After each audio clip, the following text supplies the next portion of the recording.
ప్రజలకు వివరించాలనే ఉద్దేశంతో ఈరోజు మీ ముందుకు రావడం జరిగింది. చంద్రబాబు నాయుడు గారు నేను తిరుపతిలో మాట్లాడిన మాటలు చూస్తే ఆయన ఏదో ఆంధ్రప్రదేశ్కి ముఖ్యమంత్రి గొప్పగా చూపించడం ఒకటి లేదు. కాలం నుంచి జిల్లా హెడ్ క్వార్టర్కి వచ్చేస్తున్నారు. జిల్లా హెడ్ క్వార్టర్ నుంచి దేశ హెడ్ క్వార్టర్, రాష్ట్ర హెడ్ క్వార్టర్లోకి వెళ్ళిపోతారు. ఏంటంటే గ్రామాలన్నీ కూడా నిర్వీర్యమైపోయినటువంటి పరిస్థితులు 14 సంవత్సరాల పాటు చంద్రబాబు నాయుడు గారి పరిపాలనలో జరిగిందనేది ఇక్కడ చాలా స్పష్టంగా మనకు అర్థమవుతున్నటువంటి అంశం. గ్రామాల గురించి నిజంగా చేశారు అంటే అది జగన్మోహన్ రెడ్డి గారని మనం చేస్తున్నాం. ఆయన పరిపాలన చేసినటువంటి 5 సంవత్సరాలు కూడా గ్రామాలు స్వశక్తి మీద ఆధారపడి ఉండాలనేటువంటి భావన, పాడైపోయినటువంటి బళ్లను బాగు చేశారు, ఆర్బీకేలను నిర్మాణం చేశారు, సెక్రటేరియట్లు నిర్మించారు, వెల్నెస్ సెంటర్లు నిర్మించారు. అన్ని గ్రామాల్లోనే జరగాలి. గ్రామాలను వదిలిపెట్టి పనులతో చేస్తున్నా ద శ్రీ సిటీ ఎవరండి ప్రారంభించింది? మెడ్రాస్కి ఆంధ్రాకి బార్డర్లో ఉన్నటువంటిది, పోర్టులకు దగ్గరగా ఉంది. It is a strategical point అని భావించి డాక్టర్ వైఎస్ రాజశేఖర రెడ్డి గారు టైంలో శ్రీ సిటీని అక్కడ ఫౌండేషన్ వేసి దానికి ప్రోత్సాహం చేసింది డాక్టర్ వైఎస్ రాజశేఖర రెడ్డి గారు. దేన్ని కూడా చంద్రబాబు నాయుడు గారు 14 సంవత్సరాలు డప్పాలు కొడుతున్నాడు కదా, 14 సంవత్సరాలు పరిపాలన చేశాను, అద్భుతంగా పరిపాలన చేశానని ఏది కూడా ప్రారంభించినటువంటి సందర్భం లేదు. చెప్పుకునేటువంటి ప్రాజెక్టు ఒక్కటి కూడా ఆయనకి లేకపోగా గ్రామాలన్నిటినీ కూడా నిర్వీర్యం చేసేటటువంటి కార్యక్రమం చేస్తున్నారు. ఇవాళ చూడండి, గ్రామాల్లో మనకి ఇవాళ చంద్రబాబు నాయుడు గారు దోహదపడుతున్నటువంటి సందర్భం మనం చూస్తున్నాం. గ్రామాలన్నీ మళ్ళీ వెనక్కి వెళ్ళిపోతున్నాయి. గ్రామాలు పునర్జీవింపజేయాలనే ఉద్దేశంతో జగన్మోహన్ రెడ్డి గారు అనేక కార్యక్రమాలు గ్రామ ప్రాంతాల్లో చేస్తే వాటన్నిటిని ఒక్కొక్కటి తీసేస్తున్నారు. ఈ సెక్రటేరియట్ స్టాఫ్ని మళ్ళీ వాళ్ళని ఏదో రేషనలైజేషన్ థీరీలో దాన్ని పక్కన నెట్టేసే కార్యక్రమం, ఇళ్లకు తీసుకెళ్లి ఇచ్చేటటువంటి కార్యక్రమం, అన్ని సంక్షేమ కార్యక్రమాలు ఇళ్లకు తీసుకెళ్లి ఇచ్చే కార్యక్రమం చేస్తూ వాలంటరీ వ్యవస్థ తీసుకొస్తే ఆ వాలంటరీ వ్యవస్థని ఇస్తామని చెప్పారు. అధికారంలోకి వస్తే 5,000 కాదు 10,000 ఇస్తామన్నారు.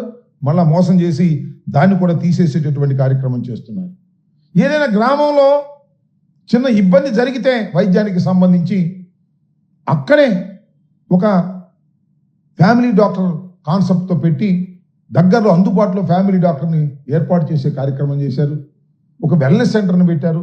ఇమీడియట్గా ఫస్ట్ ఎయిడ్ కోసం పెట్టి వాటిని కూడా నిర్వీర్యం చేసేటటువంటి కార్యక్రమాలు ఇవాళ చంద్రబాబు నాయుడు గారు చేస్తూ ఉన్నారు. ఇది చాలా దురదృష్టకరమైనటువంటి ప్రయత్నం అని కూడా నేను మనవి చేస్తున్నాను. అంతేకాదు, చంద్రబాబు నాయుడు గారు మొన్న ఎప్పుడో ప్రారంభించారు కదా గ్రీన్ హైడ్రోజన్ ప్రాజెక్ట్, అదేవిధంగా కర్నూలులో మరి పంప్డ్ స్టోరేజ్ ప్రాజెక్ట్, ఇవి కూడా జగన్మోహన్ రెడ్డి గారి హయాంలో మొన్న పవన్ కళ్యాణ్ గారు కూడా వీళ్ళు విజిట్ చేశారు కదా గ్రీన్ ప్రాజెక్ట్స్ అని, అవి కూడా జగన్మోహన్ రెడ్డి గారి టైంలోనే వాటికి అంకురార్పణ జరిగిందని మనం చేస్తున్నాం. అవి శరవేగంతో ముందుకు వెళుతూ ఉన్నాయి.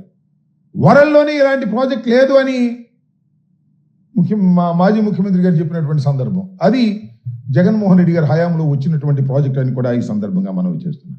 మీరు 7 సంవత్సరాలు, ఈ 7 మాసాలు పరిపాలనలో మేము అద్భుతంగా పరిపాలన చేసామంటున్నారు కదా, నేను అడుగుతా ఉన్నాను, ఏమండి ఈ 7 మాసాలు మీరు అద్భుతంగా పరిపాలన చేస్తే జిఎస్టీ వసూలు ఎందుకు తగ్గాయి?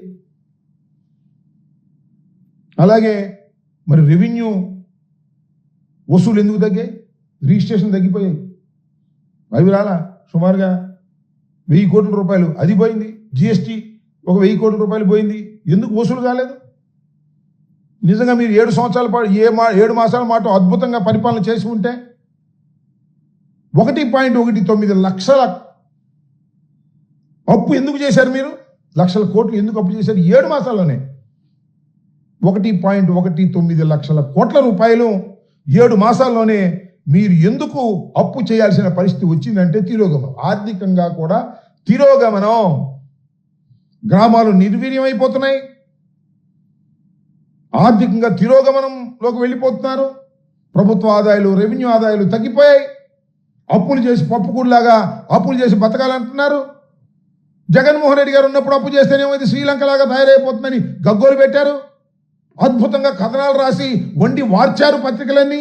ఇవాళ మాత్రం అప్పు తెచ్చుకుంటే ఏం మాట్లాడలా.